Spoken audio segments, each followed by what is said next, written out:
Europe 1. Le journal de 7 heures sur Europe 1, Christophe Lamar. Bonjour Christophe. Bonjour Dimitri, bonjour à tous. La montagne en flammes dans les Pyrénées-Orientales. Nous ne sommes qu'au mois d'avril et pourtant, l'incendie qui ravage les alentours de Cerbère rappelle les méga-feux de l'été. Près de 1000 hectares réduits en cendres. Situation aggravée par un épisode de sécheresse à nul autre pareil. Pas loin de 500 pompiers ont lutté toute la nuit. On retrouve le correspondant d'Europe 1 dans le sud-ouest, Benjamin Péter. Benjamin, les nouvelles sont plutôt rassurantes ce matin. Oui, l'incendie était officiellement déclaré maîtrisé, côté français comme côté espagnol, et ce depuis 2 heures du matin. La nuit s'est donc plutôt bien passée avec un vent qui a commencé à faiblir. Vous savez que c'est notamment la tramontane qui a attisé les flammes toute la journée d'hier. Des rafales jusqu'à 120 km/h qui ont gêné le travail des Canadair et qui ont permis au feu de progresser très rapidement dans une végétation très sèche. C'est que la pluie manque dans le département. Il n'a quasiment pas plu depuis des mois. Alors le bilan de l'incendie est énorme pour la saison. 950 hectares partis en fumée, une centaine côté espagnol, du jamais vu ici pour un mois d'avril. 4 habitations touchées, un pompier légèrement intoxiqué. Hier soir, la plupart des 300 personnes qui avaient dû être évacuées ont pu regagner leur maison. Et toute la nuit, près de 500 pompiers se sont relayés. Ils ont pu compter sur l'aide des départements voisins, de l'Hérault, de l'Aude, mais aussi du Tarn, des Bouches-du-Rhône et du Var. 400 d'entre eux sont toujours mobilisés ce matin. Maintenant, le lever du jour va permettre de faire quelques repérages, de s'assurer qu'il n'y a pas de reprise, parce que le vent souffle toujours très fort, 60 à 80 km/h en rafale attendu encore ce matin. Un vent qui ne devrait pas s'apaiser avant ce soir. Le ministre de l'Intérieur, Gérald Darmanin, est attendu ce matin au poste de commandement qui est installé à Bagnols-sur-Mer. Benjamin Péter, correspondant d'Europe 1 dans le sud-ouest, en direct. On fera bien sûr un nouveau point dans toutes les éditions de la matinale. C'est une enquête exclusive que vous propose Europe 1 ce matin. On a voulu comprendre ce qui se passait en Corse. L'île est de nouveau agitée par une vague de violence. La Corse menacée par un nouveau groupe clandestin, le GCC, Juventud Clandestina Corsa, ce que l'on traduit par la jeunesse clandestine corse, mouvement à qui l'on prête une quarantaine d'actions depuis juillet 2022. Dernière opération en date, l'attaque de la maison de l'adjointe au maire d'Ajaccio chargée de la culture Simone Guirini en plein week-end de Pâques. La Corse est-elle en train de renouer avec un sombre passé, Frédéric Michel ? Oui, le parquet national antiterroriste enquête sur une quarantaine d'attentats attribués au GCC, un groupe clandestin dont on ignore presque tout et qui défie l'État et les élus de l'île, notamment les nationalistes au pouvoir. Ces individus visent aussi bien des continentaux que des Corses, des mairies, des élus et le matériel d'entrepreneurs insulaires. Le mode opératoire est toujours le même, la destruction et dégradation par le feu. Ils utilisent des hydrocarbures, pas d'explosifs, accréditant la thèse d'auteurs plutôt assez jeunes, sans formation militaire, à la différence de certains de leurs aînés du FLNC.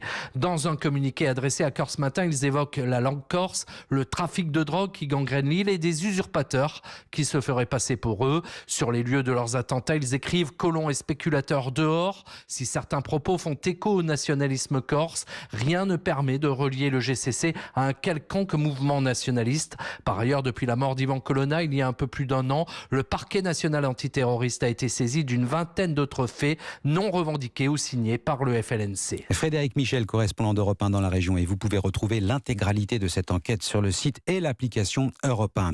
14 ans après le crash du vol Rio-Paris, jugement très attendu cet après-midi au tribunal de Paris. Au terme de son réquisitoire, le parquet avait requis la relaxe pour Air France et Airbus. Impossible de démontrer leur culpabilité dans l'accident le plus meurtrier de l'histoire pour une compagnie française. 238 morts, passagers et membres d'équipage.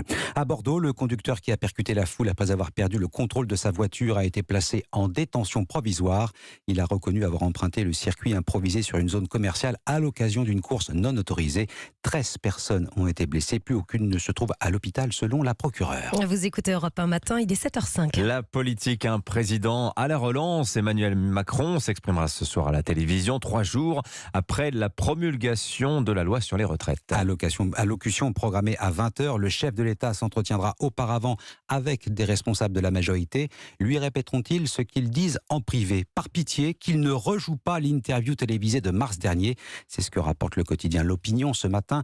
L'opposition de son côté continue de tacler un président jugé provocateur et muré dans le déni. Quant aux Français, eh bien, ils sont partagés entre colère, soutien et résignation, selon le politologue Bruno Cotresse. Je dirais qu'il y a une partie de l'opinion qui est clairement très en colère. Voilà, très en colère, et que ce sentiment de colère d'ailleurs ne date pas de la réforme des retraites. Il est là de manière latente depuis plusieurs années en fait. N'oublions pas qu'il y a moins de 5 ans, nous avions la crise des Gilets jaunes quand même. Il y a une autre partie de l'opinion qui est un peu résignée, qui trouve que la méthode, ça va pas du tout, mais par contre qui peut être relativement d'accord sur l'idée qu'il fallait avancer. Et puis il y a une partie de l'opinion qui soutient Emmanuel Macron, ne l'oublions jamais. Il a une cote de popularité qui est assez faible, assez basse, moins de 30%, mais ça veut quand même dire qu'il a toujours un petit socle de macronistes qui, dans l'opinion, aiment beaucoup, au contraire, l'idée d'un Emmanuel Macron qui va au bout de ses idées, qui veut réformer, et y compris qui veut réformer dans ce pays qui, d'après eux, n'accepte pas, ne vit pas bien les réformes. Le politologue Bruno Cotresse joint au téléphone par Alexis de la Fontaine, le président qui entamera une série de déplacements sur le terrain à partir de mercredi pour continuer de renouer le fil avec les Français. Ce n'est pas gagné. Selon un sondage Elab, près de 6 Français sur 10 se disent favorables à la poursuite du mouvement de contestation de la réforme des retraites. Jean-Marie Le Pen va bien. Sa fille Marine a donné quelques nouvelles rassurantes sur l'état de santé de son père. Europe 1 vous le révélait hier, l'ancien président du Front National âgé de 94 ans est toujours en soins intensifs à l'hôpital Ambroise Paré. Caroline Baudry. C'est après un gros malaise que l'ancien dirigeant politique d'extrême droite est hospitalisé en soins intensifs, confie sa famille. Dans cette unité, à mi-chemin entre les services classiques et la réanimation, les patients les plus gravement touchés sont soignés et surveillés 24 heures sur 24. Mais il va bien, affirmait hier sa fille et successeuse Marine Le Pen. À bientôt 95 ans, quelques passages à l'hôpital, je cite, de réglage sont nécessaires, dit-elle. Son entourage évacue le problème cardiaque sans donner plus de détails. Jean-Marie Le Pen avait été hospitalisé il y a 1 an après un léger AVC. Absent de la vie politique et médiatique, il publie son traditionnel journal de bord jeudi dernier sur YouTube. On le voit vêtu d'un col roulé gris, l'air fatigué, commenté parfois avec difficulté l'actualité. Cette réforme était inévitable, sans doute. Je ne sais pas. Ce sont là des sujets qui m'échappent. Selon un proche conseiller du fondateur du Front National contacté par Europe 1, toutes les mesures sont prises sur le plan médical et personnel pour faire face à toutes les éventualités. Précision Caroline Baudry. Allez, les sports, le foot, 31e journée de Ligue 1 ce week-end. Marseille gagne enfin au Vélodrome et c'est 3 qui en a fait les frais hier soir. 3-1 pour les Marseillais qui avaient perdu l'habitude de gagner à domicile, Cyril de la Morinerie.